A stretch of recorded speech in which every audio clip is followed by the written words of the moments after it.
상상력은 어떻게 한 아이를 구원했는 듯이 어른의 눈으로 다시 읽는 괴물들이 사는 나라. 1964년 칼데콧상을 수상한 그림책 괴물들이 사는 나라는 오랫동안 어린이를 위한 책이라는 범주에 묶여 있었다.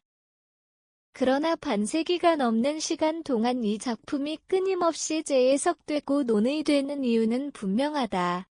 이 책은 아이의 상상력을 빌려 사실상 어른의 감정과 인간의 내면을 다루는 보기 드문 그림책이기 때문이다. 저자이자 일러스트레이터인 모리스 샌닥은 이 짧은 이야기 안에 분노, 욕망, 통제 그리고 귀환이라는 인간 보편의 서사를 압축해 넣었다. 이야기는 단순하다. 늑대 옷을 입고 장난을 치던 소년 맥스는 엄마에게 벌을 받아 방에 갇힌다. 여기까지는 흔한 훈육의 장면이다. 그러나 이 책이 특별해지는 순간은 바로 그 방이 변하기 시작할 때다.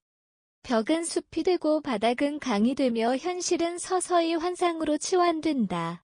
맥스는 배를 타고 괴물들이 사는 나라로 떠난다. 이 장면은 단순한 공상이나 도피가 아니다.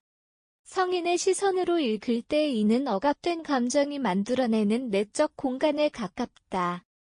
벌을 받은 아이는 풀이 죽지 않는다. 오히려 자신의 분노와 공격성을 온전히 받아줄 세계를 상상해낸다. 괴물들의 나라는 맥스의 감정이 외부 세계의 규칙에서 해방된 장소다. 괴물들은 무섭게 생겼지만 맥스 앞에서 속수무책이다. 그는 단숨에 괴물들을 제압하고 왕이 된다. 여기에는 흥미로운 권력의 전도가 있다. 현실에서 가장 약자인 아이는 상상 속에서 절대 권력자가 된다. 괴물들은 어른의 얼굴을 하고 있지만 통제와 규율을 상징하지 않는다. 오히려 맥스의 분노를 함께 소리 지르고 춤추며 소비해주는 존재들이다. 이 대목에서 괴물들이 사는 나라는 기존의 도덕 교훈형 아동 서사와 완전히 결별한다. 맥스는 자신의 공격성 때문에 벌을 받았지만 그 공격성 자체가 교정되지는 않는다. 그는 괴물들과 함께 소란을 벌이고 마음껏 소리 지른다. 감정은 억압되지 않고 충분히 발산된다. 이 책의 가장 성숙한 지점은 결말에 있다. 맥스는 왕의 자리를 내려놓고 괴물들의 나라를 떠난다. 이유는 단순하다. 맛있는 음식 냄새 때문이다. 여기에는 강력한 상징이 숨어 있다. 현실은 여전히 따뜻하고 안전하며 자신을 기다리고 있다는 사실을 맥스는 알고 있다. 그는 추방당하지 않는다. 스스로 돌아가기로 선택한다. 어른 독자에게 이 장면은 유독 깊게 다가온다. 우리는 종종 분노와 환상 속에 오래 머물고 싶어 하지만 결국 현실로 돌아와야 한다는 사실을 알고 있다. 맥스의 귀환은 패배가 아니라 성장이다. 감정을 충분히 경험한 뒤 다시 일상으로 복귀하는 능력. 이것이 이 책이 말하는 성숙이다. 이 작품이 현대 그림책의 교과서로 불리는 이유는 서사뿐 아니라 형식에 있다.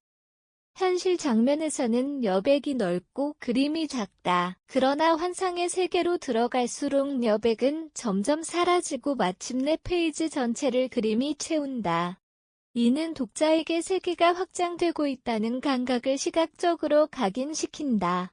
특히 글이 완전히 사라지고 그림만 남는 괴물들의 놀이 장면은 언어 이전의 감정 상태를 떠올리게 한다. 설명되지 않는 기쁨과 분출되는 에너지.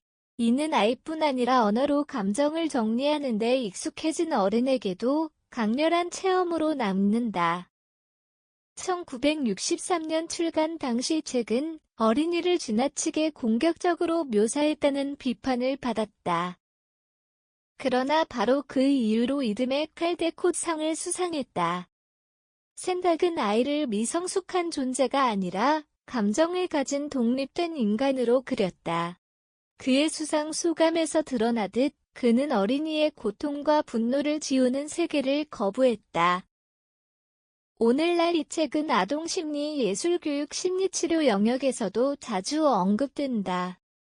감정을 억누르지 않고 상상이라는 안전한 공간에서 소화한 뒤 다시 현실로 돌아오는 과정은 매우 현대적인 치유의 모델이기도 하다. 괴물들이 사는 나라는 어른에게 묻는다.